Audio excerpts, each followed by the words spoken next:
నకిలీ పత్రాలతో వేరొకరికి భూములను విక్రయించిన ముగ్గురిని అరెస్ట్ చేసినట్లు నార్త్ ఏసీపీ అప్పలరాజు తెలిపారు. మధురవాడకు చెందిన అనిల్ కుమార్, వెంకటేష్ శ్రీకాకుళం జిల్లాకు చెందిన దిలీప్ 1500 గజాల భూమిని కబ్జా చేశారు. వెళ్తే ఏంటంటే బెవర అనిల్ కుమార్ అని చెప్పేసి ఒక ఆసామి రేవలపాలెం ప్రాంతంలో ఉంటాడు. అతను ఒక యంగ కుర్రవాడైన ఆయన ఏం చేశాడు, రేవలపాలెం ప్రాంతంలో వాళ్ళ ముత్తాత పేరు మీద అడంగల్లోనూ పేర్లు నమోదై ఉన్నాయి రెవెన్యూ రికార్డుల్లోనూ. మా తాతకు సంబంధించిన ల్యాండ్ కాబట్టి ఆ ల్యాండ్ని ఇప్పుడు ఆయన ఒక జీపీఎస్ చేసి ఒక సేల్ డీడ్ చేయడానికి ప్రారంభించి తప్పుడుగా అమ్మడానికి చూపాడు అనమాట. దీని పూర్వాపరాల దర్యాప్తులో మన వాళ్ళు వెలికి తీస్తే తెలిసింది ఏంటంటే అక్కడ ఆ ల్యాండ్ 1973 సంవత్సరంలోనే బ్యాంక్ కాలనీ బ్యాంక్ ఎంప్లాయీస్ సంబంధించిన రేవలపాలెం లేఅవుట్ వేయడం జరిగింది. అందులో చాలామంది సుమారు 100 వరకు ఫ్లాట్లు కూడా కొనుగోలు చేయడం జరిగింది.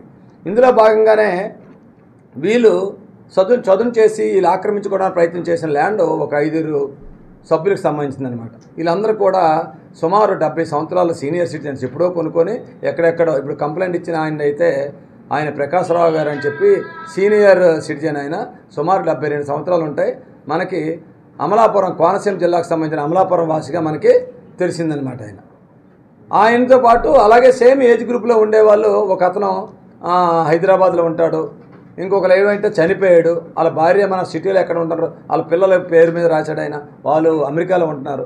ఇలాగ ఎక్కడెక్కడ ఉన్న వాళ్ళని వాళ్ళ తాలూకా అమాయకత్వాన్ని వాళ్ళ ఇన్నోసెన్స్ని ఆశ్చర్యంగా తీసుకొని ఈ విధంగా డాక్యుమెంట్ తయారు చేసి ఒక కాకినాడ ప్రాంతంకి సంబంధించిన పద్మజ అనే ఒక ఆమెకి సేల్ డీడ్ చేశారు.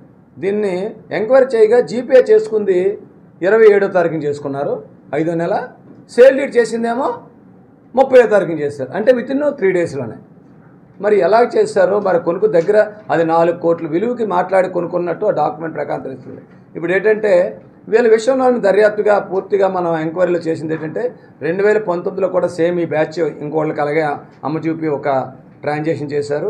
అసలు ఆ ల్యాండ్ ఎక్కడ ఉంది, వాళ్ళు బాధితుడు ఎవడు, అసలు ఎవరి పేరు మీద ఉంది, ఎవరు కొన్నారు, అది ఒకటి వెలికి తీయవలసి ఉన్నది. అలాగే సుమారు ఒక 2-3 నెలల ముందు ఇదే సంవత్సరంలో కూడా సేమ్ ఇలాగే ఇంకొక పద్మావత ఎవరికో పేరు మీద ఉన్న ల్యాండ్ని కూడా ఇలాగే అమ్మ చూపిస్తారు. ఈ విషయం వెలుగులోకి వచ్చిన తర్వాత ఆ డాక్యుమెంట్ కూడా క్యాన్సిల్ చేసుకున్నాడని చెప్పి తెలుస్తుంది అనమాట. ఇది మనకు అర్థమవుతుంది ఏంటంటే ఎవరైతే సీనియర్ సిటిజన్స్ ఉంటారో, అమాయకులు ఉంటారో, వీళ్ళ తాలూకా పూర్వీకులు తాతలు ముత్తాతల పేరు మీద డాక్యుమెంట్లో వాళ్ళ పేర్లు ఉన్నాయని చెప్పి ఆ వంకతోటి కొన్ని డాక్యుమెంట్లు తయారు చేసి మేమే హక్కుదారులుగా చూపించి కొంతమందికి అమ్మ చూపడాసి ఈ విధంగా దీన్ని గ్రాబింగ్ పాల్పడుతున్నట్టు మా దర్యాప్తులు తెలియవచ్చింది.